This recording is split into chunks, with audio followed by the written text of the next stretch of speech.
तुम्हारी बेटी नेहा, क्या तलाक होने के बाद पुरुष अच्छा पति नहीं बन सकता? तलाक होने के बाद कोई पुरुष भविष्य में क्या अच्छा पति नहीं बन सकता? और क्या गारंटी है कि अविवाहित लड़के से ही शादी कर एक लड़की खुश रहती है या खुशी रहती है? सुबह किचन की खटर पटर से आंख खुली तो देखा मेरी बेटी नेहा नाश्ता बना रही थी। मैंने उसे मीठी झिड़की देते हुए कहा, तूने मुझे उठाया क्यों नहीं? जा, बाकी का काम मैं करती हूँ, तू ऑफिस के लिए तैयार हो जा। मैंने सोचा आज अच्छा सा नाश्ता बनाकर आपको सरप्राइज देती हूँ। आप हमेशा चिंता करती हैं न कि मैं खाना बनाने में रुचि नहीं लेती, तो ससुराल वालों को कैसे खुश रखूंगी? नहीं रे, मैं जानती हूँ कि मेरी बेटी सिर पर पड़ेगा तो सब कर लेगी।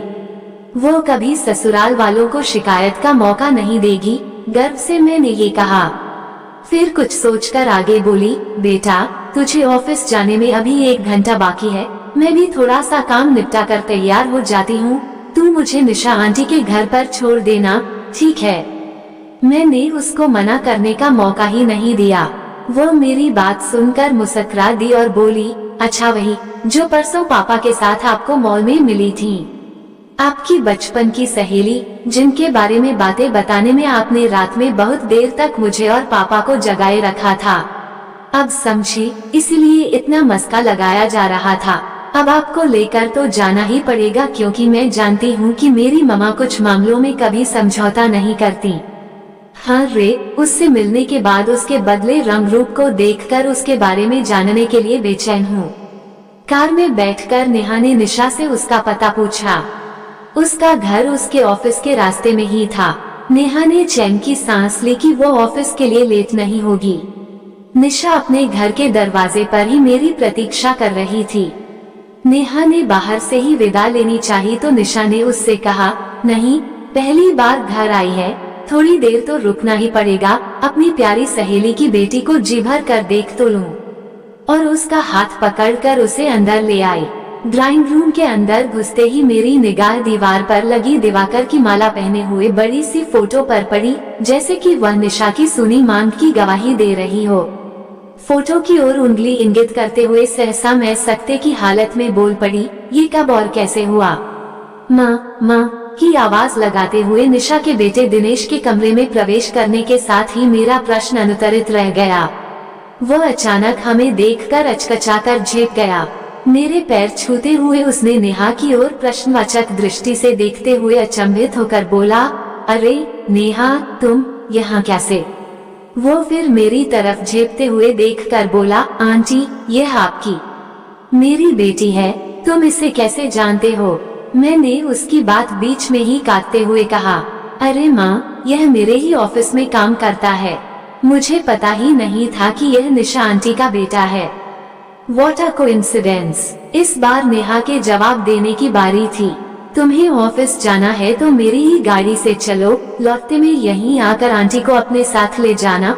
उनके इस अप्रत्याशित अनौपचारिक वार्तालाप को मैंने और निशा ने अवाक होकर मुस्कुरा कर देखते हुए उनको जाने की मूक स्वीकृति दे दी।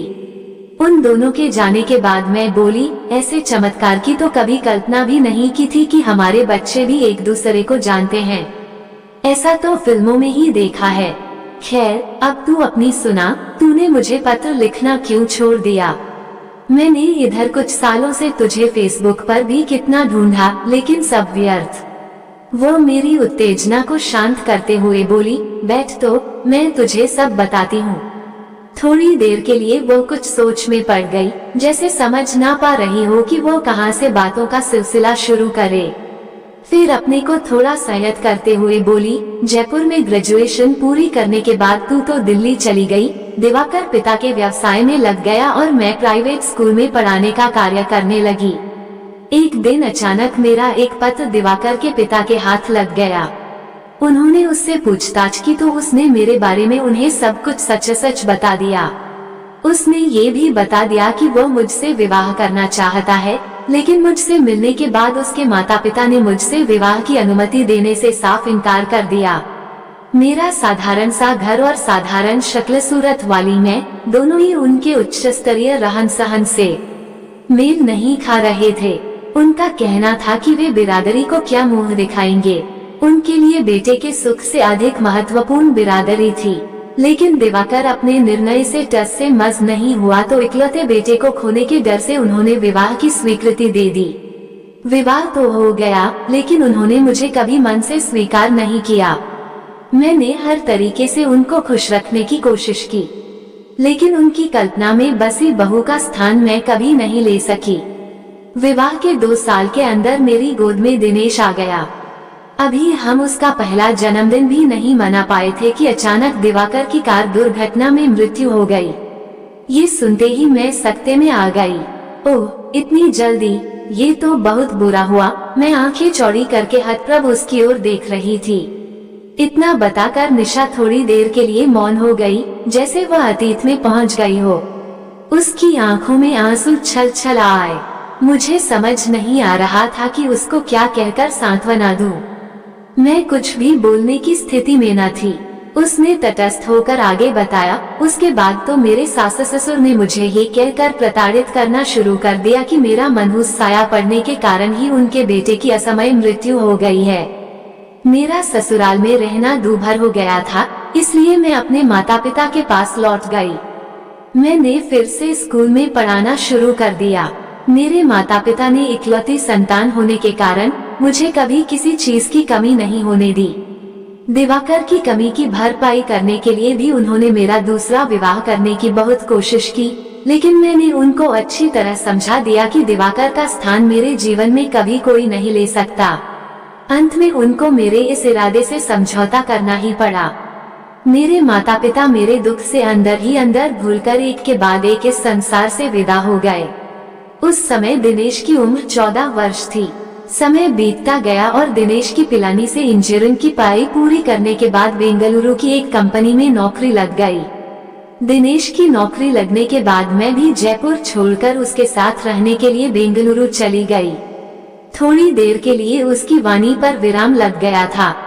मैंने कहा, मुझे अफसोस है कि मैंने तुम्हारे घाव हरे कर दिए। नहीं रे, तुझसे अपना दुख बांटकर तो मेरा मन हल्का हो रहा है। अब तू ही बता, इतना कुछ झेलते हुए तुझे मैं कैसे पत्र लिखती।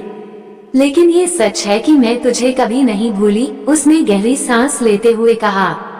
तभी तो कुदरत ने हमें दोबारा मिला दिया, मैंने वातावरण को हल्का करने के लिए कहा। थक गई होगी मेरी राम कहानी सुनते सुनते, मैं चाय बनाकर लाती हूँ, कहकर वह उठकर चली गई। चाय पीते पीते मैंने बातों का सिलसिला जारी रखते हुए पूछा, लेकिन बेंगलुरु से यहाँ पूना कब और क्यों आई? इसके पीछे भी एक बहुत बड़ा कारण है। इतना बोलने के बाद क्षण भर के लिए वह चुप हो गई। मैं अवाक सोच में पड़ गई कि अब पता नहीं वह और कौन से जीवन के दुखद राज खोलेगी। उसके चेहरे के भावों से ये तो ज्ञात हो ही रहा था कि उसका यह अनुभव भी सुखद नहीं होगा। उसने कहना शुरू किया, दिनेश की अच्छी कंपनी में नौकरी लगने के बाद मैं उसके विवाह के सपने देखने लग गई थी। उसके विवाह के बारे में मैं सोचूं, इसके पहले ही उसने बताया कि वह अपनी एक सहकर्मी को मेरी बहू बनाना चाहता है। मेरा मन खुशी से फूला नहीं समाया कि इससे अच्छा और क्या है कि मेरे बेटे ने स्वयं ही लड़की ढूंढ ली है। एक दिन वह नीरू को ऑफिस से अपने साथ ही मुझसे मिलाने ले आया। वह शक्ल सूरत से प्यारी थी, पढ़ी लिखी थी और फिर मेरे बेटे को पसंद थी। मुझे कुछ सोचने की आवश्यकता ही नहीं लगी। विवाह के बाद धीरे धीरे बहू की तुनका मिजाजी, हर बात में बहस करना, अपनी बात मनवा कर छोड़ना, छोटी छोटी बातों पर रूठकर अपने मायके जाकर बैठ जाना मुझे और दिनेश को अखरने लगा। मैंने उसे बहुत समझाने की कोशिश की कि विवाह एक समझौता होता है, लेकिन वह मेरी बात अनसुनी कर देती थी। उसकी माँ ने उसको कभी समझाने की कोशिश नहीं की। अंत में वही हुआ जिसकी मैंने कल्पना नहीं की थी, तलाक। उसके बाद हमारा मन बेंगलुरु में नहीं लगा। दिनेश ने यहाँ दूसरी नौकरी ढूंढ ली और 6 महीने पहले हम यहाँ आ गए। मैं न अच्छी बहू बन सकी और न अच्छी सास। उसने एक सांस में सब कुछ कह दिया। गहरी उदासी उसके चेहरे से झलकने लगी। उसको सहज करने और हिम्मत देने के लिए मैंने कहा, अरे ऐसा क्यों सोचती है? गलत लोगों से रिश्ता होने के कारण अपने आप को कम मत आंक।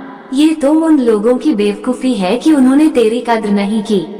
उसे एक दुर्घटना समझकर भूल जा।